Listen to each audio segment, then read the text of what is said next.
Hello दोस्तों, मैं Lakhan sir. मेरे यूट्यूब चैनल हिंदी ज्ञान गंगा में आपका स्वागत है। आज हम रसों का अध्ययन करेंगे क्योंकि ये बहुत महत्वपूर्ण टॉपिक है। परीक्षा की दृष्टि से बोर्ड एग्जाम में हर बार इससे 5 नंबर के क्वेश्चन आते हैं। ऐसे कॉम्पिटिटिव एग्जाम में प्रत्येक एग्जाम में इससे क्वेश्चन बनते हैं। आइए हम इसको ध्यानपूर्वक पढ़ते हैं। सबसे पहले इसकी परिभाषा जानते हैं। किसी काव्य को पढ़ने, सुनने, देखने से हृदय के हृदय में जो आनंद की अनुभूति होती है उसे रस कहते हैं। यहाँ पर हृदय का मतलब है पढ़ने वाला पाठक, सुनने वाला श्रोता, देखने वाला दर्शक। रस संप्रदाय के प्रवर्तक भरत मुनि को माना जाता है। भरत मुनि का रस सूत्र विभानुभाव व्यभिचारी संयोग दृश्य निष्पत्ति अर्थात विभाव अनुभाव व्यभिचारी भाव के संयोग से रस की निष्पत्ति होती है। यहाँ पे व्यभिचारी का मतलब है संचारी भाव। इन तीनों के द्वारा रस की उत्पत्ति होती है। रस के अंग, रस के 4 अंग होते हैं: स्थायी भाव, विभाव, अनुभाव, संचारी भाव। स्थायी भाव ये वो भाव हैं जो मानव हृदय में स्थायी रूप से बसे हैं, वह स्थायी भाव कहलाते हैं। इनकी संख्या 10 होती है। जैसे श्रृंगार रस का रति। आइए एक नज़र में सभी रस और उनके स्थायी भावों के बारे में जान लेते हैं। पहला है श्रृंगार रस। इसका स्थायी भाव है रति यानी प्रेम, हास, हंसी, करुण शोक, रौद्र क्रोध, वीर उत्साह, भयानक भय, विवश जुगुप्सा यानी घृणा, अद्भुत विस्मय, शांत निर्वेद, वत्सलता। सीधा क्वेश्चन आता है एग्जाम में, किसी भी रस का स्थायी भाव पूछ लिया जाता है। उदाहरण के लिए वीर रस का स्थायी भाव बताइए, तो उत्साह। तो ये सभी को याद होना चाहिए। अगला अंक का नाम आता है विभाव। स्थायी भाव को जागृत करने वाले कारकों को विभाव कहा जाता है। इनकी संख्या 2 होती है। पहला आलम्बन, दूसरा उद्दीपन। अर्थात विभाव का काम होता है स्थायी भाव को जगाना। पहला है आलम्बन। जिस विषय वस्तु के कारण कोई भाव जागृत होता है उसे आलम्बन कहते हैं। ये भी 2 प्रकार के होते हैं, एक आश्रय आलम्बन, दूसरा विषय आलम्बन। अर्थात जिस व्यक्ति वस्तु को देखकर जिसके मन में स्थायी भाव जागृत हो रहा है वह आश्रय आलम्बन कहलाता है, और जिसको देखकर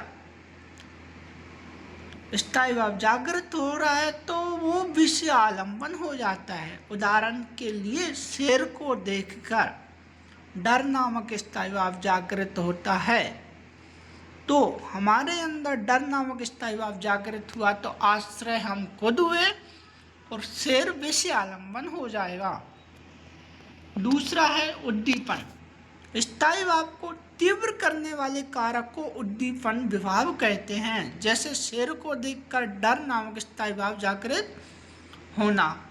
अगर अंधेरी रात और हो और शेर हो तो डर और तेज हो जाएगा, तो वही उद्दीपन का काम होता है। अगला है अनुभाव। जब विभाव के द्वारा स्थायी भाव को जगा दिया जाता है, फिर अगला काम होता है अनुभाव का।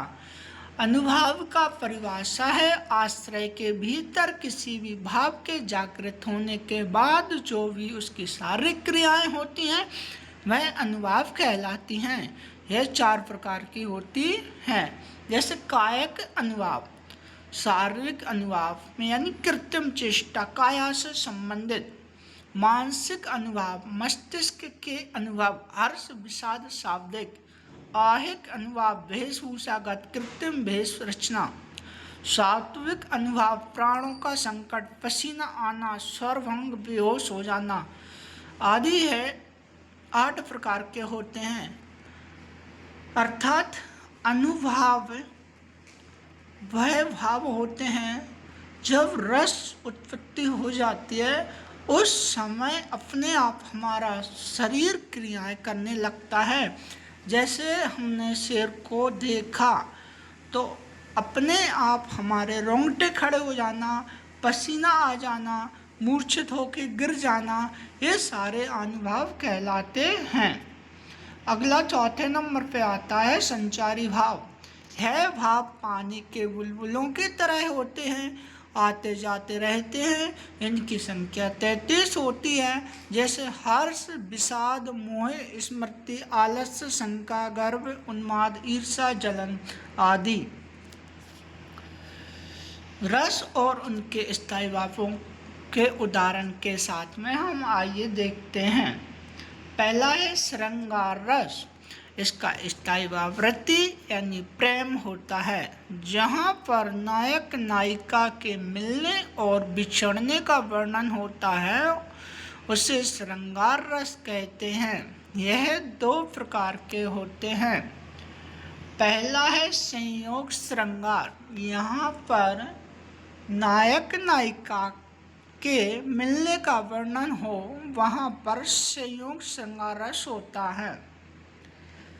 जैसे राम का रूप निहारती जानकी, कंगन के नग की परछाई, याते सब सुध भूल गई, करटे की रही पलटारत नाही। अर्थात ये राम विवाह के समय का पद है, तो उसी वहाँ से लिया गया है। अगला देखिए वियोग श्रृंगार। जहाँ पर नायक नायिका के बिछड़ने का वर्णन हो, वहाँ पर वियोग श्रृंगार होता है। उदाहरण देखिए इसका। हे खग, हे मृग, हे मधुकर श्रेणी, तुम देखी सीता मृग नैनी। जब सीता के हरण होने के समय राम भगवान व्याकुल होकर उनके वियोग में सीता को ढूंढने लगते हैं, तब का ये पद है। अगला है हास्य रस। जहाँ पर किसी विचित्र स्थितियों या परिस्थितियों द्वारा हंसी उत्पन्न होती है, वहाँ पर हास्य रस होता है। उदाहरण देखिए। हाथी जैसी देह, गेंडे जैसी चाल, तरबूज जैसी खोपड़ी, खरबूज जैसे गाल। अगला है करुण रस। किसी प्रिय व्यक्ति या वस्तु के नाश या विनाश, अप्राप्ति से हृदय में जो शोक नामक स्थायी भाव जागृत होता है, वहाँ पर करुण रस होता है। उदाहरण देखिए।